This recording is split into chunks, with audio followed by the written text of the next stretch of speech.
Hi friends, നമുക്ക് ചുറ്റും ധാരാളം പ്രവർത്തനങ്ങൾ നടക്കുന്നുണ്ട്. അവയെ പ്രധാനമായും ഭൗതികമാറ്റം നടക്കുന്നവയെന്നും രാസമാറ്റം നടക്കുന്നവയെന്നും തരംതിരിക്കാം. രാസമാറ്റത്തിൽ പുതിയ തന്മാത്രകൾ രൂപപ്പെടുകയാണ് ചെയ്യുന്നത്. ഭൗതിക മാറ്റത്തിൽ തന്മാത്രാ ക്രമീകരണത്തിലെ മാറ്റം മാത്രമാണ് നടക്കുന്നത്. നമുക്കിന്ന് ഒരു രാസമാറ്റം സംഭവിക്കുന്ന പ്രവർത്തനം ചെയ്യാം. നമുക്ക് ആവശ്യമായ സാധനങ്ങൾ ജലം, ചെറിയ കഷ്ണം സോഡിയം, ഫിനോഫ്തലിൻ എന്നിവയാണ്. 2 ബീക്കറിൽ 3/4 ഭാഗം ജലമെടുക്കുക. അതിൽ 1 ബീക്കറിൽ ചെറിയ കഷ്ണം സോഡിയം ഇടുക.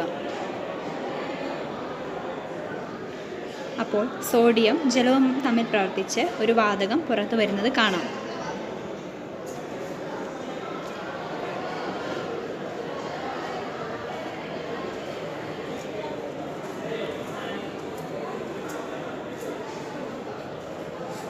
പ്രവർത്തനശേഷം 2 ബീക്കറിലും 2 തുള്ളി ഫിനോഫ്തലിൻ വീതം ചേർക്കുക.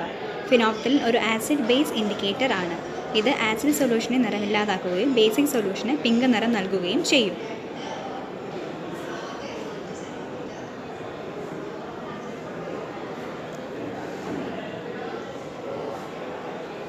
ഇവിടെ ഫിനോഫ്തലിൻ ഒഴിച്ചപ്പോൾ സോഡിയം ഇട്ട ബീക്കറിലെ ജലം പിങ്ക് നിറമായും മറ്റേ ബീക്കറിലെ ജലത്തിന് നിറമാറ്റമില്ലാതെയും നിലനിന്നു.